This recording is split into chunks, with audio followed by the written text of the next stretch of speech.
So welcome, everybody. Thank you very much for being here with me. Christina, I will start with you because you're right on the right-hand side of my screen. Thank you so much for joining us from New York. So it's early for you. I did a bit of research on you, and you're a computer science engineer, but also an advisor on cybersecurity for huge entities such as Disney, Hearst, IBM, Oracle. We've all heard of these completely different enterprises, in fact, but all needing cybersecurity, I guess. So, and I hear you're about to join the Clinton Initiative. What is that? Tell us more about it. So yeah, I did get to participate in this amazing event. So I'll tie this all together. So I consider myself to be like a industry 4.0 pioneer. And if you think about what that is, third industrial revolution produced carbon and was all about factories, and the fourth industrial revolution is basically what we're talking about today, right? It's AI, it's networked technology, it's this very powerful network of interconnected things, right? And so when you think about the risk in that world, it's cybersecurity. And so I focus on that. But my journey has been around the technology that's now created the fourth industrial revolution. So I work in the cybersecurity space because that's the fourth industrial revolutional risk. And I actually wrote a book on that topic as well. But I think I was a student at the MIT Media Lab, which was all about the technology and creativity. So my DNA is all about the crossroads, about how all these things come together and they create new, wonderful opportunities. And so I'm so excited to be here. And it was a real pleasure to participate in this Clinton Initiative, which is about sustainability, which of course ties into this topic, even on a technology level, not just on a carbon level. And okay, not just on the carbon level. I was just going to ask that. So it is linked as well, I suppose, with the personal sphere of people. You're protecting personal IDs, right? Yes, exactly. So, which is very, very important, right? So yeah, we were just at the Google headquarters in Zurich, and the data collection that they're having is obviously huge, and the analytics that they can get from there. But it's true that you need to be able to filter that a little bit, and as an individual to protect your own identity. I think that there's a lot of negative commentary around, the data and how it's used. But if you think about how powerful and all the capabilities that we've been able to enable through the use of these technologies, it's incredible, right? And I think that the future, I grew up watching Star Trek, which is, kind of why I thought this was such an amazing career to embark on. But you see the work that Carlos is doing, right? Space, health, healthcare to remote parts of the world, being able to provide identity in an economic but effective way. Just you're able to transcend boundaries and be able to provide solutions that really help humanity. The whole communication system has changed as well, because it's become interactive. And, rather than a brand pushing their own product, they're using third parties like influencers as well to push a brand. And the communication is so different now with social media, and again, the reinvention of it all. Yeah, well, it's funny because I'm getting an emergency alert here in Manhattan for the flood flash, right? And in the past, you had to watch that in the news, but they've come to my personal device and told me to stay indoors, which I am. Good, stay with us for a little bit longer then. I hope you're not on the first floor. No, not. But yeah, we live in an amazing world. So I'm very excited about all the opportunities here. So thank you for having me. Sounds good. And we'll share a little bit more later. I'll give the floor to Marilla. Marilla also has a background which is legal more than anything, but recently has, or I don't know if it's that recent, but a few years ago has also reinvented yourself, and you're now coaching people to be savvy and to protect themselves in this new sphere. Is that more or less correct? It is. Thank you, 16. I'd like to first thank you and Carlos for organizing this webinar, and for inviting me to be a panelist with all these very eminent speakers. And so yes, reinvention. I'm here as part of the reinvention angle of this webinar. And I have been myself a lifelong reinventor. And reinvention is kind of part of my DNA. It runs through my veins. I came from Poland to England to Switzerland. I moved from being a legal secretary to an English trust lawyer, international legal counsel, board advisory member of various international companies, and finally independent entrepreneur. So my life was kind of dedicated to achieving success in terms of what society defines as success. So it was the salary, the status, the suit. I had it all, but deep down, I was really totally uninspired, unfulfilled, and always kind of yearning for something more, but couldn't quite define the more. And then when I kind of reached 50s, the voice of this discontent, this inner discontent, became very loud, and I really felt the need to change my direction. And because as a lawyer, I've lived all my life in my head. So I was totally ignoring my heart and what I truly wanted to do in my life, maybe, something that really inspired, that fulfilled me, that, made me jump out of bed in the morning. So I decided to become an advocate of change and help other 50 kind of plus women who still had a big vision for their life to reinvent themselves, to transform their skills, their passion, their life story into an online business success. So this is where I am today. I am as a reinvention strategist and success advocate. I am now on a mission to really help and empower women in their 50s, or to make the second part of their life the best part of their life, using technology, using the latest trends, in AI, and not being afraid. It's like embracing the change, not just in themselves, but in the world around them. So that's me in a nutshell. So you think technology is really beneficial today for those women, or women and men for that matter, who want to embrace a new career? Absolutely. I mean, it's essential. It's here to stay, so we can't, we can't go backward. If we want to evolve, the evolution, we're going forward, and social media, technology, AI is all part of the evolutionary, movement forward. And so we either, move forward, or we get left behind, so. That's true. We're not going to stop it, right? So we need to follow it. Yeah. Laura, I come to you now. Thank you again for being here, because I know you're super busy with the AII Festival in Geneva, but thanks for your time. I've known you, we met in Davos, but we also met before that as well on a course which you organized. You've been an AI, you fell in it when you were little, or what happened? No, really not. I'm the non-tech girl in the foundation. So my career was in transition from the 25 years, and I working with unemployment people, with women, with young people who have been problem with jail and so and so.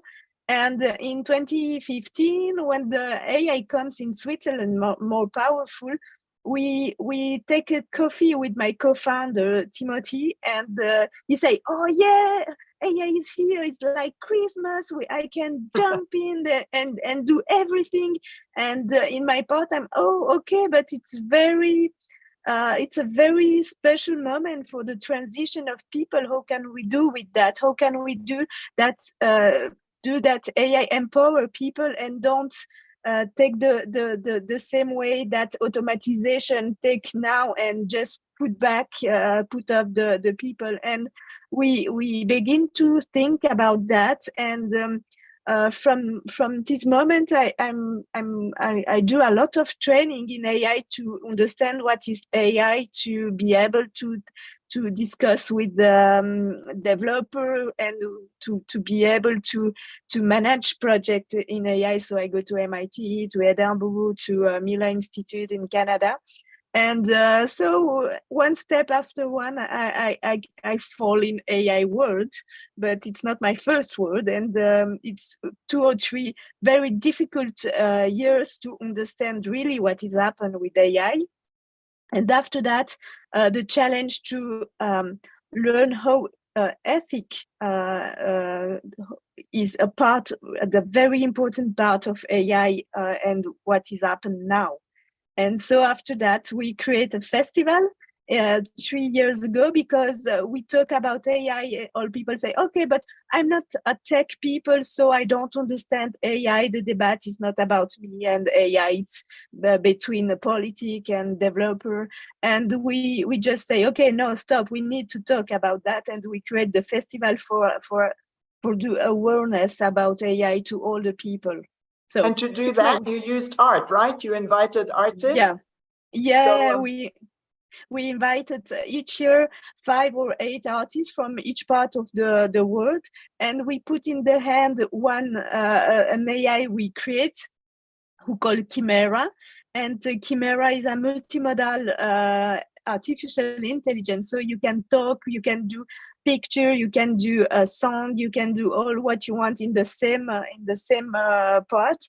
And artists create with Chimera. And after that, after 1 month of residence, we have the festival who is begin, and it begins 12 October until 22 October. And there is exposition, there is performance, then there is conference.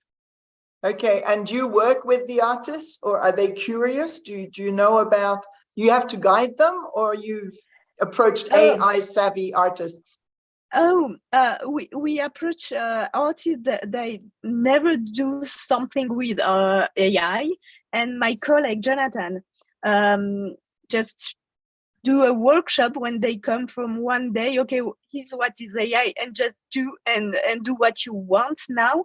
And it's very interesting because they give question that we don't have. And after the first year, what we see, it's art. It's very colonized by Occidental art, and our way now is how to decolonize AI from the Occidental part. And we create this year Chimera community. There is one in India, one in South Africa, one in Geneva, and we go with the artists to give another way to see the art. All right, that's very interesting. We'll come back to that. I'll introduce Carlos now by saying that one of the first things that Carlos told me when I met him is that he considered himself extremely lucky to have been part of the invention of the internet, of the WWW. And then here we are 25 years later, and you're doing a 4th or 3rd revolution. So Carlos, do you want to explain a little bit about that? Yeah, thank you very much. It's a pleasure to be among you guys. Yeah, I was lucky to be at the beginning of the web revolution. I was in the UN at that time, and as you know, the web was developing in Geneva. So I had the opportunity to see that from the genesis. And actually, it's more than 25. 25 is WISE-key already. The web is much older than that. But one of the things that I am realizing now, that we are at the same fundamental change with the arrival of AI, and not only AI, because AI is only the visible part of the iceberg, is what we call the 4th industrial revolution technology, as Christina just mentioned, which is the intersection of technologies. Then they are all of them getting bigger exponentially. I mean, we are out of this genie's out of the box, means that those technologies are progressing at unprecedented speeds. So we are in a societal change, technology change, cultural change, artistic change. Everything is going to change. In 10 years' time, when we're going to look back, we will find a total different society. But as everything, what happened on the web and has been duplified in AI, technology is always neutral. It's not good or bad. It's the human use of the technology, which is human. It can be bad. And as I always say, you can use fire to warm your house or to burn your city or your house. So it is the human use of technology that needs to be monitored very carefully, especially now, because AI, for the time being, is being only treated by companies that want to make money on AI. So the driver on AI is financial gain. And when you have financial gain associated with something, it gets out of control. So yeah, my role is to keep watching, as I have been doing in the last 35 years of my career, I'm trying to open a dialogue, an international dialogue in the World Economic Forum, the Clinton Initiative, and many other international forums about what I call put the human at the center of gravity of the fourth industrial revolution. So everything we do, everything we develop, everything that is there for us, it has to be human-centric. Means that we should not teach AI to go against human. We should teach AI to protect human and to make a human prosper and to create a society where human can be enjoying a more distributed wealth distribution and health distribution and all the things. And despite the amazing amount of wealth that we managed to create, we are still unable to deliver. So that's my work. I do that at different levels. I do a lot of AI. Actually, 30% of my time now is being done with AI. I have become much more efficient on it. I can cover more things. I can learn faster. I always say using AI in the way that we are using now, particularly AI like OpenAI and ChatGPT and other things like that, or BERT, is actually it's like having an ultra smart friend next to me. You know, you remember when you do your homework and you have this smart friend in the school that was helping you to do your math. So this is what it is. I mean, we have an ultra smart person, which is a digital person sitting available to us that improves our work, does not replace our work, improves our work. And this is basically the way we see it. I think in what we are talking today, which is how do you reinvent yourself? I think AI is a very powerful tool. I really believe the word reinvention before AI was more like a cosmetic word, whether now it's actually making sense. AI can help you in learning, in career development, in physical health and fitness, in mental health, in social skills, in style and appearance, in time management and productivity, in personal finance, personal branding, and so many other things. So it is there for us to use. It is there for us to monitor, and it's there for us to educate. And one thing people forget, that AI is based on data. More data you give to an AI algorithm. Yesterday you mentioned 16. We were with Google, and we were with Google Cloud and GI, and we learned so much about how they use AI. And it's all about the data that you give. You know, it's like you put two kids in front of the TV, you put them in watching very violent programs, and the other watching very nice TV, and these kids will develop different behaviors.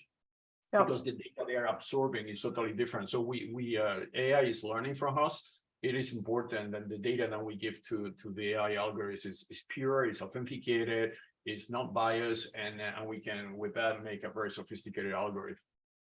Yeah, I think what's clever is that everything that we have fed into the internet so far is now being spat back, if you want, digested and at the speed of light and quicker. And whatever we put in the internet from now on, whether it's good or bad, AI will use it. It's like a child that we're feeding information to.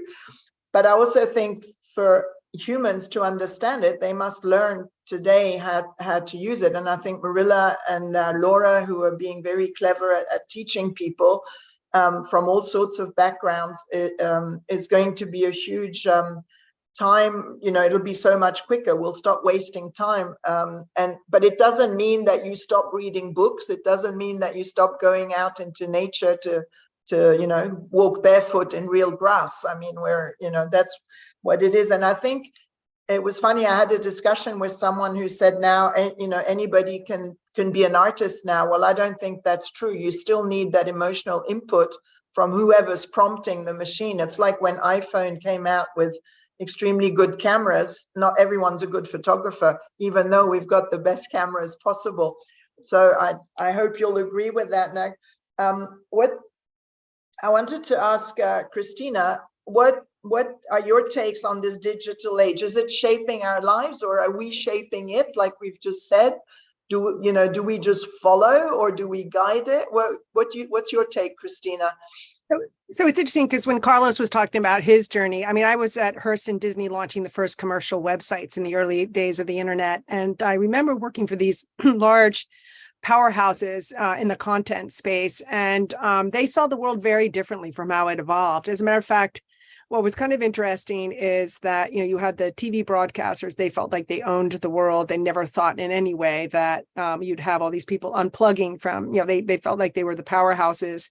You had this thing where everybody wanted to watch, they would log, they would turn the TV on to see the weather, and very different behavior. And there was a lot of talk about sort of the direction of people's careers. Well, there was no way in this planet that anybody in those roles at those big media companies could foresee the direction of people's careers. The jobs that evolved from that era are so different from what anything anybody imagined. There's like tons and tons of these very important jobs that have evolved that will require a new set of skills, technical skills, data skills, analytical skills.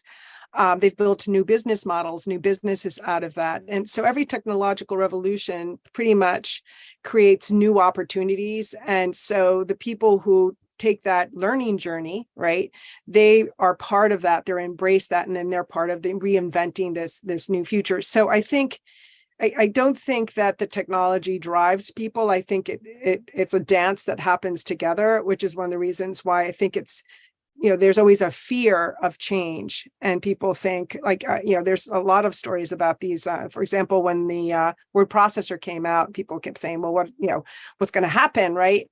And here we all are with our phones making, our own calls, and it's a lot more, productive than it was in that era. So, from my perspective, I actually am kind of excited about the new rules, but what's kind of interesting is this interdisciplinary requirement. And kind of as Carlos mentioned, the human is at the center of that, right? Because they're driving the adoption. We also saw during COVID the need to connect with people. So we utilized technologies that already existed, but they evolved around us because we had that need. And a lot of people were very productive. They were able to connect.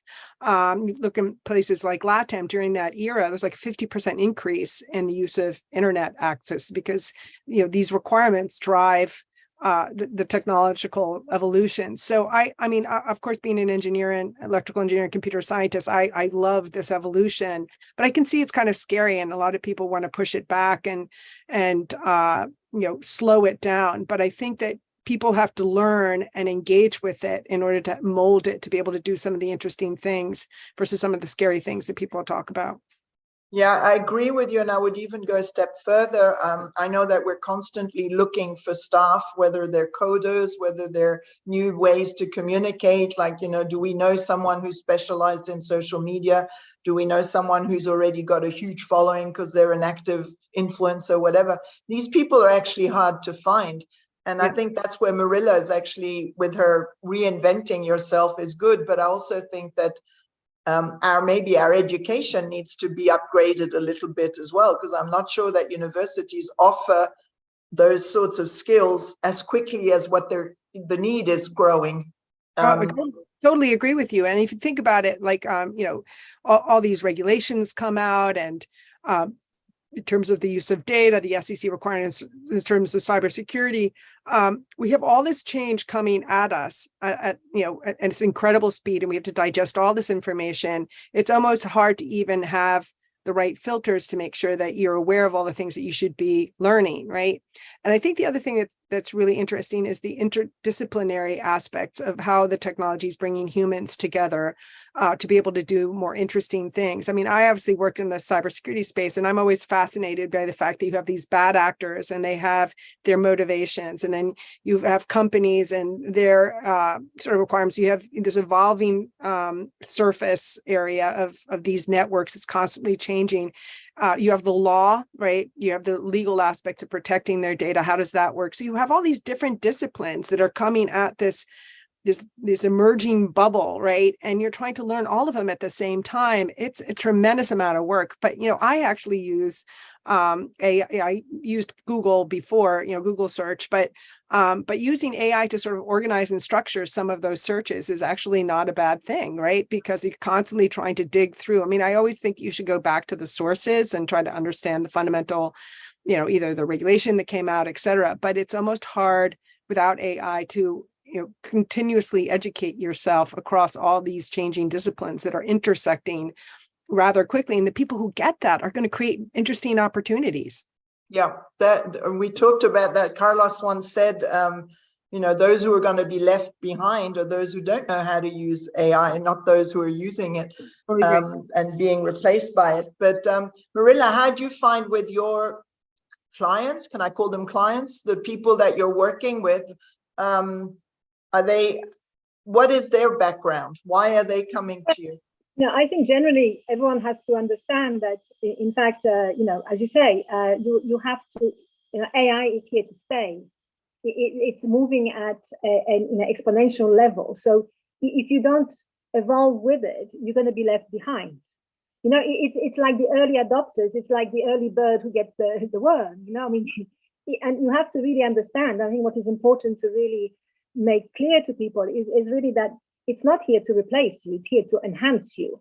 It's really to optimize your performance. To save your time, to condense the time in. You can save so much time to focus on the things that really move the needle. Yeah. In your career, in your business, in whatever you choose to focus.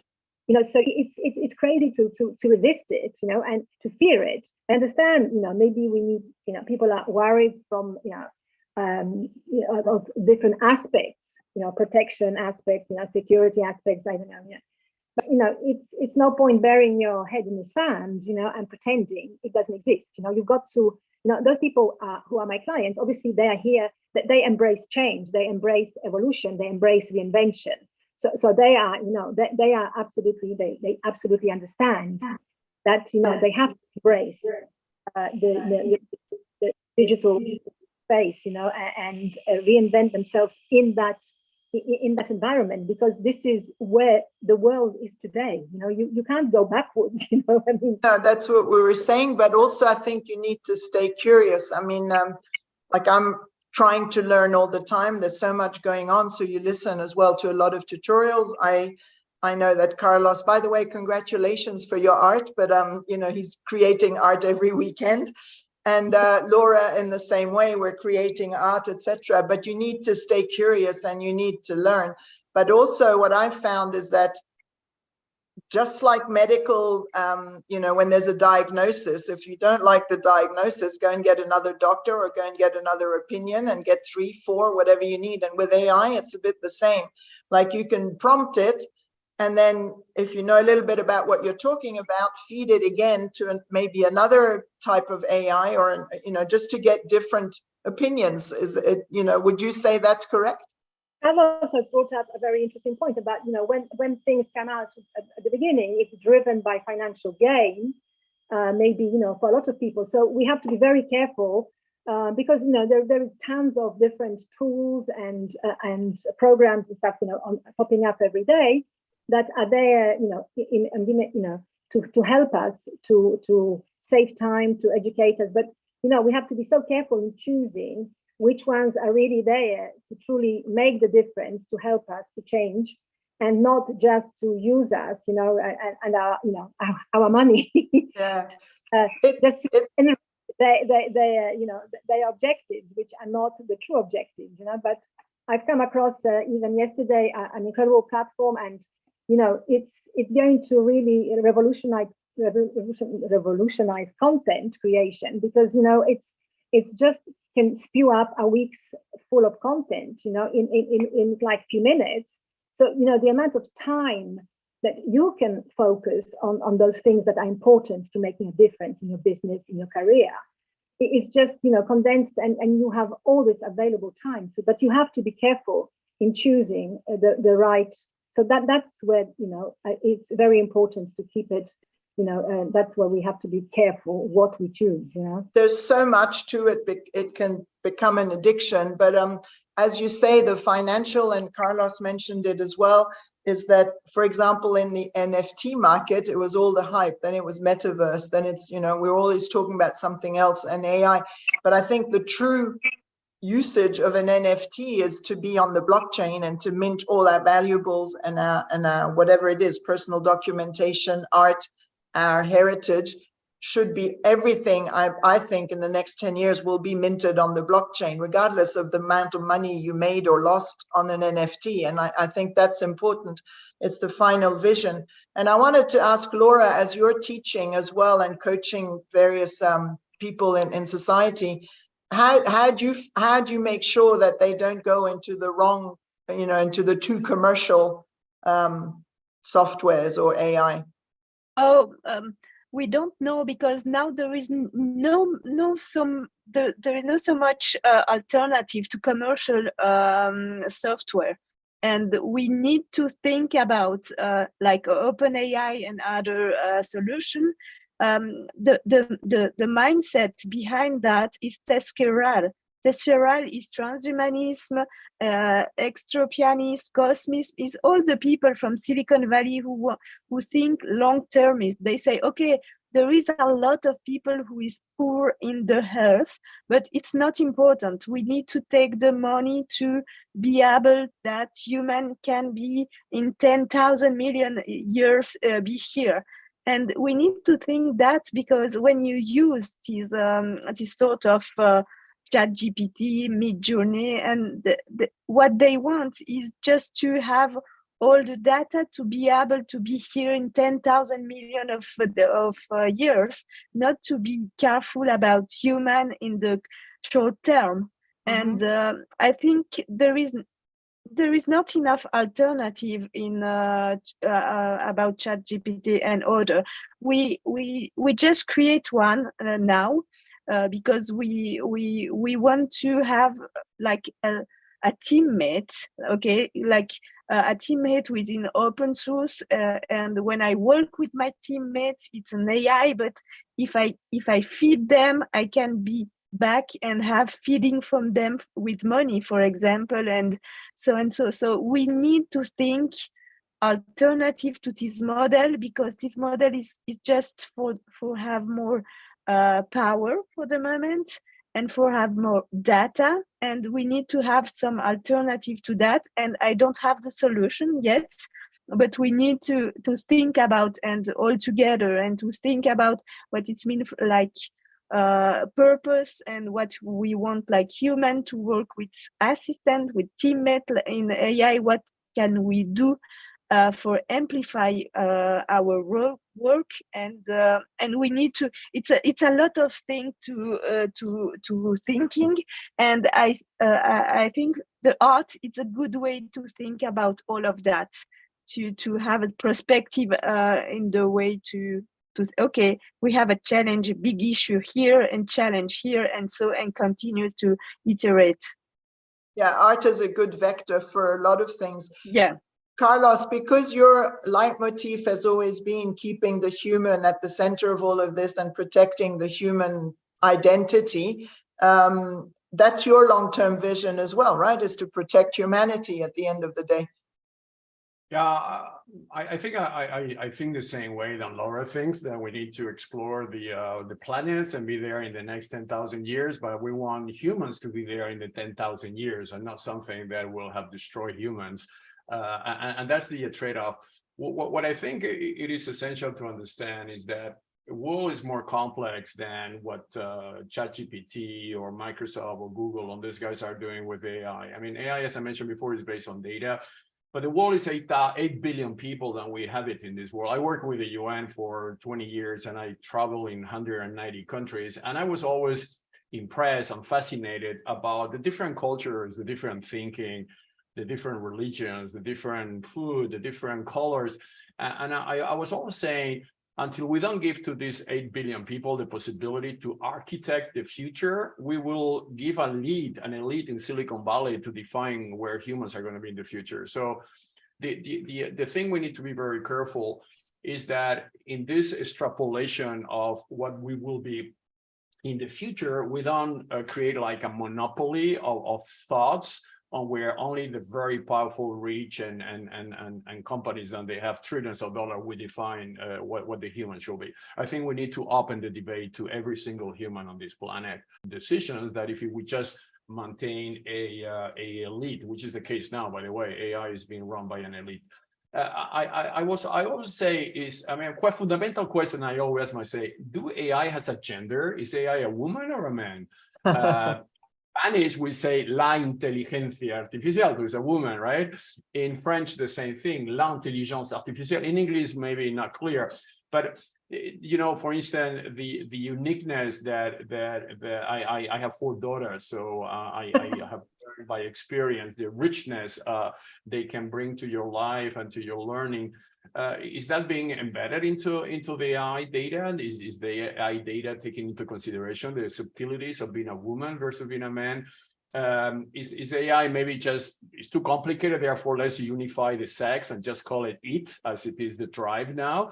So we have to be careful, right, that we don't enter into this game or simplification because we want the AI to solve issues that we believe the only way to solve those issues are AI, like the Sustainable Development Goals.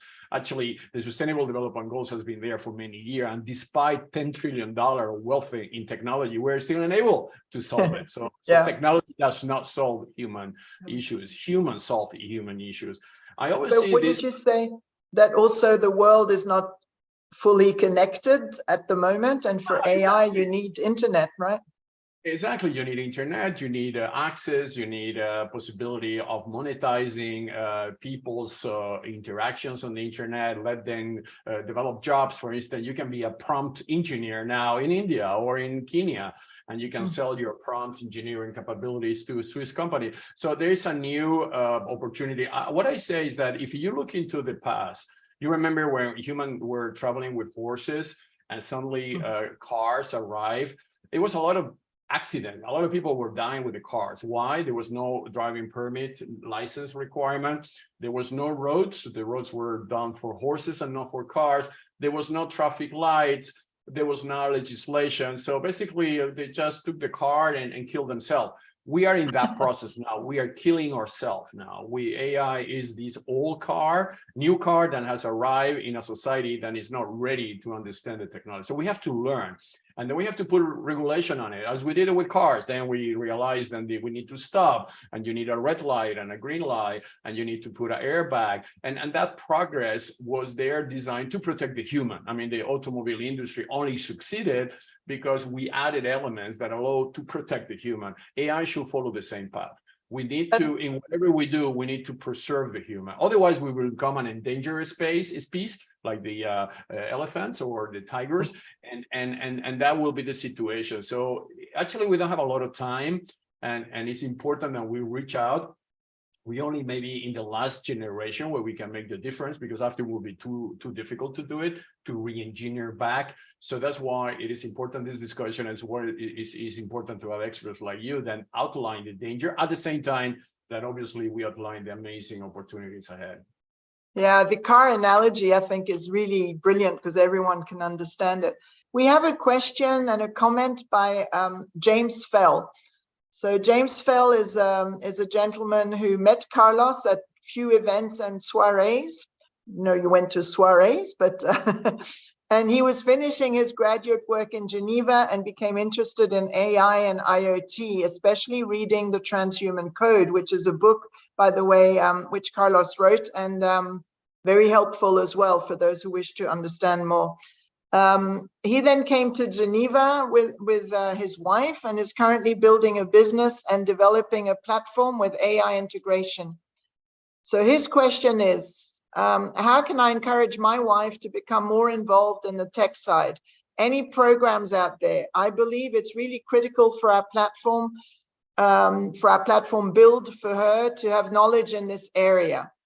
So yeah, maybe you've got Laura, maybe you've got suggestions, or Carlos, how does his wife get to know?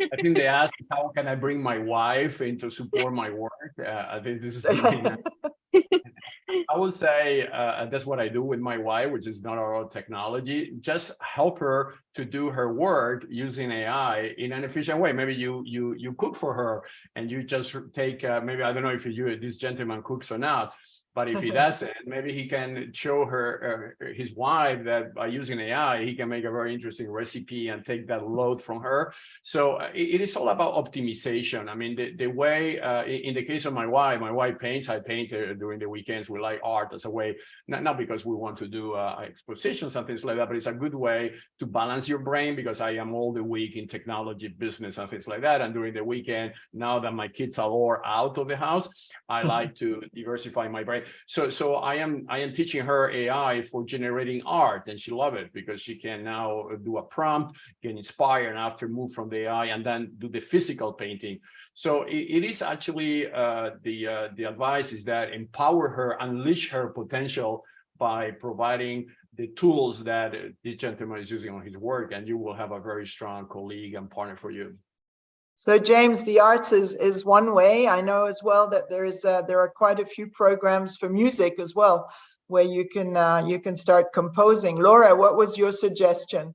My suggestion is you need to find. I give a lot of training in Switzerland for people who want to learn how to work with generative AI, for example, how to do AI because they don't know anything. And the first step, I think, is to be curious and just to play with that and just to have fun with the AI, and perhaps just to say, oh, okay, look, you can do that with the picture of children, or you can just have fun. And if you begin to have fun, you want to go deeper and deeper and deeper, and after 2 or 3 months you are, oh yeah, I work with AI every day now. So perhaps first step is have fun with AI. So that sounds good. Marilla, do you say the same thing to your ladies? Well, I think my ladies are more interested in generating content and, their visibility, online visibility. So it's more about how to learn how to, as you say, the output of a AI is as good as the input. So it's also, educating themselves on how to, maximize and optimize the input they put and what they, how it can help them. So they are learning, the kind of tools that are more related, appropriate to enhancing their visibility online, their presence online, their so it's those kind of tools. For this particular question, I'm fully with Carlos and Laura. I think get your wife really excited about something that might then help you in your business as a secondary effect, so benefit. So James, I hope we've answered your question and inspired your wife. You can start cooking with it, and you can start painting with it, and I know you can start composing music with it. Now, onto that subject, like, of course, AI, you can enter and prompt things and say, I want to paint like Van Gogh, or I'm going to do, flowers like Monet or whatever. And some people say it's dangerous now because it's appropriation. Is it plagiarism? I don't know. That maybe comes into Christina's realm of things with cybersecurity, but there's a lot of court cases going on. Yet I'd like to add that you've got some AI artists like Refik Anadol, for example, who's got a piece at the MoMA that attracted more people and more viewing time than any other piece at MoMA. And what he did is he prompted his AI tool with all the different works, the whole entire collection of the MoMA, and created a new work with all of those combined. So, that's not copying, that's not plagiarism, it's just using intelligent creativity, I would call it, rather than artificial intelligence. But what's the take on that with cybersecurity, and what's the idea in America? Because I know the law in America is much, it's a lot different than in Europe. Yeah. So before I address that point, one of the things I want to point out is that AI does push our boundaries in some ways in terms of how we conceive of ideas. And one very simple example is how AI has influenced the game of chess, right? Traditionally, people had very traditional approaches, and they would learn sort of a traditional approach towards memorizing a bunch of different moves. But because AI would think about things that were kind of outside of the box, it opened up people's imagination to other moves, right? And so I think that AI has the ability to say, how about this other approach instead of just reiterating things that have been done in the past, which is basically how education is done. But now going back to the idea of the legal aspects, and this is one of the things that comes up now, because when you talk about specifically like Chat GTP and like these large language libraries, you're sucking stuff in from all over the place. And so where does that data live, right? And you start thinking about all the GDPR issues, right? So if you want to be able to use a large language library for health information, right? And then you start thinking about all the health data, where it lives, and then you want to be able to, have this sort of learning process. Where does the learning take place? Can you keep it at the edge, tokenize it, and not necessarily share the human, the personal identifiable information? So there's a lot of work being done in that space because of the fact that you have to adhere to these data laws, right? While trying to use this technology to do very interesting things in the areas of things like healthcare and cybersecurity. And so that's what's so fascinating about this space, is that these intersection of these different disciplines creates these new opportunities, new tools. But then you have to bring all these disciplines together. And from a career perspective, people that know one discipline can learn the other one and see how these things kind of bridge together. But obviously this whole area of intellectual property and who owns the derivative works is obviously a minefield for attorneys that are working in that space. And so I wouldn't consider myself to know the end, the ultimate, stake in the ground. This is how it all works, because I think a lot of it is up for debate. But I do think, in the defense of AI, I do think that taking all of this work and forcing humans to start looking at how to solve problems in a different way, even if it's just a chess game, is a good thing, right? We do have to solve the legal aspects. And even, for example, in the healthcare space, you want to be able to take in all this data to learn as much as possible about all different aspects of healthcare, pharmaceuticals, treatments. But if you can't figure out how to use that data within these guidelines, these regulatory guidelines, keeping that data resident, not necessarily suck it into an LLM, which now big part of this huge database that lives I don't know where. Those are the problems that are going to have to be figured out. And from a career perspective, the people that are going to be figuring those things out and coming up with these new approaches are going to be people that are reinventing themselves and bringing pieces of those disciplines together in order to figure out sort of this, these new opportunities. And so it's very exciting. Of course, you have to learn a lot to get there. Of course. The reinventing, I think, is also something that is very, as Laura mentioned before, colonial, and it's part of something, and Marilla sees it as well, of sort of our Western rich, so-called more intelligent. I don't know about more intelligent. I don't want to say that, but I mean, at least the Western civilizations. I worked a lot with Aboriginal people in Australia, and then you also work with First Nations in Canada and whatever. And they don't have that idea of intellectual property on their art or whatever. It belongs to the village, or it belongs to the tribe, or it belongs to, the root if you're coming down from space or whatever it is. But they don't have ownership of their art or of their creativity. And I think the artists today, and I'm not, I've got all due respect to all the artists who are trying to defend their intellectual property. That's fine. But it's really something that's colonial or European. In the other parts of the world, there is no property for creation. It belongs to everybody, just like Earth, basically. So, but that doesn't mean you don't have your identity. And now that, and you should protect it and have digital identity. Now, I'm going to ask Carlos this. What are the do's and the don'ts that you, like as a person, you want to have your digital identity protected? What is it? How do you go about it? What do you do? I mean, digital identity is a very complex issue and still unsolved, despite the fact that we are doing AI. I mean, it's, again, AI. You know, you go to ChatGPT and ask ChatGPT, do you know what a human is? They will not able to answer. Or you can ask, do you know who I am? And they will not be able to answer. I mean, you can try that, and the reason is ChatGPT doesn't know you. ChatGPT or any AI algorithm doesn't know you. And the reason why is that we are not being printed, embedded on the internet. The internet doesn't know us neither, and everything you put on the top on that internet technology will inherit the lack of knowledge of humans. So we have to inject the human on the fourth industrial revolution. We have to code it.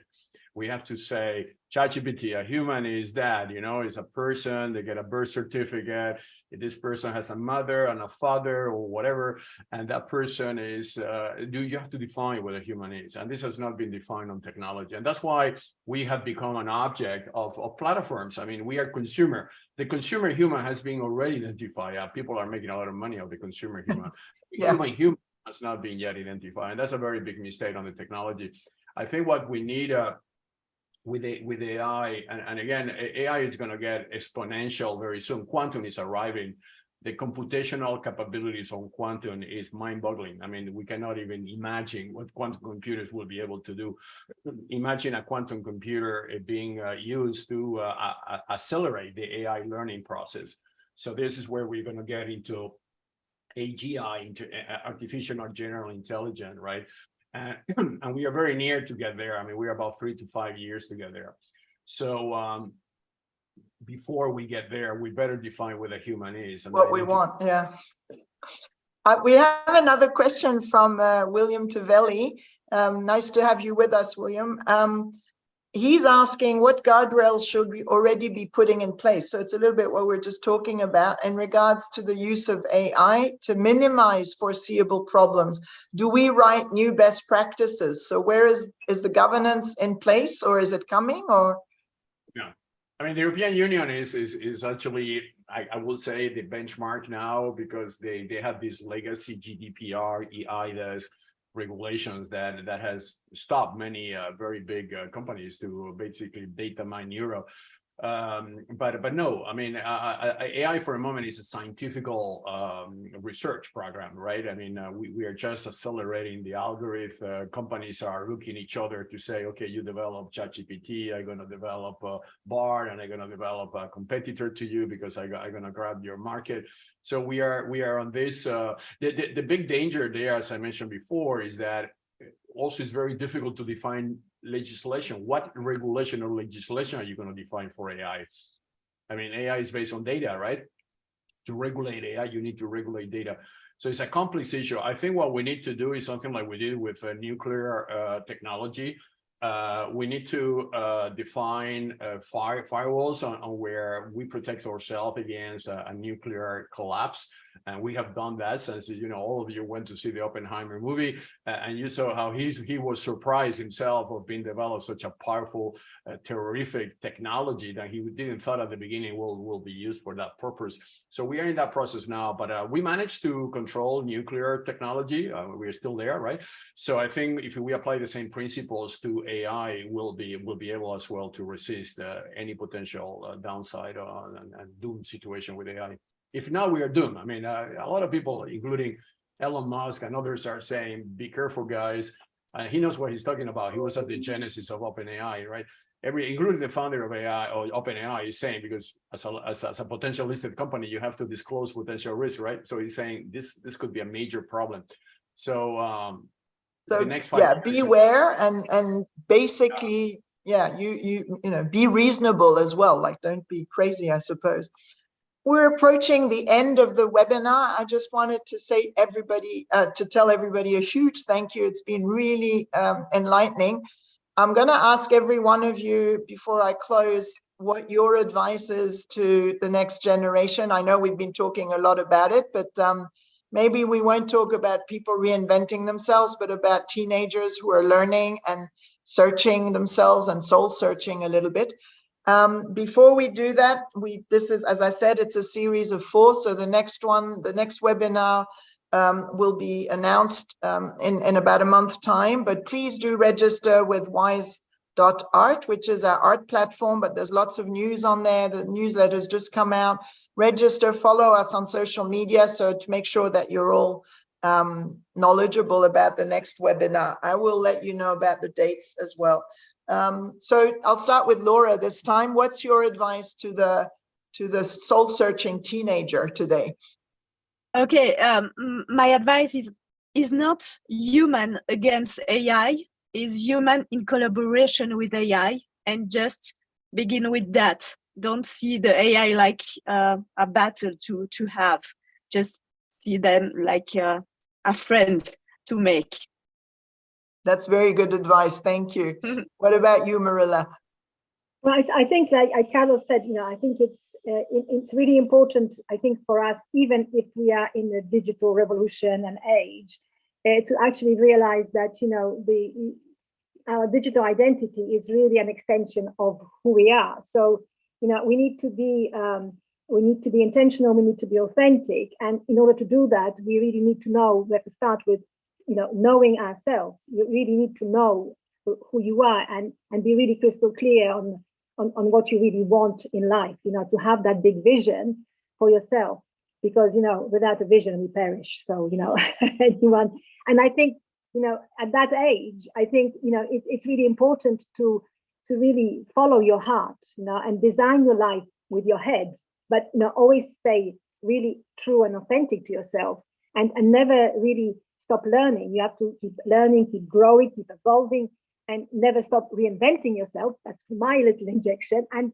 use social media and AI to really showcase and optimize the best version of you to the world, so that use it, but before you can actually go out there, you really need to start, with the fundamentals and the basics of who you are and what you really want in life.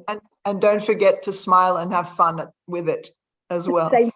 And we have a question before I continue from Dina Miller. Dina Miller is a fantastic artist who's been putting up her art on the wise.art platform, and she's even had a beautiful NFT for the coronation of King Charles. So that was all. I'm glad to have you with us, Dina. So where are the people who can communicate benefits of AI, and what happens to those people who don't want it, i.e. rather like not wanting to use self-service tills or automated switchboards, who would rather talk to a person? So what do we tell those people? Right. Who No, wants to answer that one? She's totally right. I like this approach, actually. She's totally right. I mean, we will need to develop that scenario. I mean, we have it already, elderlies and people that don't like to use mobile phones. So we need to develop that freedom to humans, that we will be able to exist without AI, without computer, without mobile phones, and live a very happy life. We should develop that scenario. And for that, you need 8 billion people to think about it, not only an elite. True, that's very true. So I'll continue on with you. What's your advice to the lost teenagers of today? So my advice is to believe on themselves without thinking on technology. The most perfect machine ever being created is the human being. There is nothing better. And we created AI. AI didn't create us, right? So human created AI. Actually, AI, artificial, doesn't make any sense. AI is an extended intelligence of humans. We are just extending, expanding, improving our own intelligence by providing new methods, but there's nothing artificial in an intelligence. So what I say is always believe in yourself, empower yourself with tools, make use of the tools like a painter uses a brush. A brush, without brush, a painter cannot paint, but the brush doesn't paint alone, right? So you need a talent behind the tool. And if you apply both, you will be very successful. But believe about yourself. That's the #1 criterion. That's sound advice as well. With the brush thing, it's funny because some people now use robots. So some human being built a robot who can paint. So again, always start with a human being, right? Yeah. Always. It's important. Absolutely. In that as well.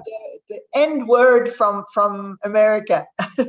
Well, so I would just say learn as much as possible, because I think the future has a lot of opportunity. And as I've seen over and over again throughout my career, the opportunities that will exist in the future don't exist today. And so if you're not constantly learning and open about ingesting this information and experimenting on a regular basis with respect to these tools, then you don't get be part of this very exciting future. So, and I agree with everything everybody else said as well. But I do think that the human is going to sort of push the boundaries in terms of how these technologies evolve and how they can help humans live better lives. And so in order to do that, you have to play, experiment, and really, think about the value can be created. So. And it's nothing to be scared of, right? It's just, I mean, no. Every progress in our humanity has been about discovery. Like, you've made inventions from our mistakes as well. So, a lot of examples of that. All right, everybody. Well, I can't thank you more again. And I wish you a very happy evening or morning or day, wherever you are. And we'll see you next time. Thank you very much, everybody. Bye. Bye. Thank you. Bye. Thank you. Bye-bye. Thanks so much fun. Thanks. Bye-bye.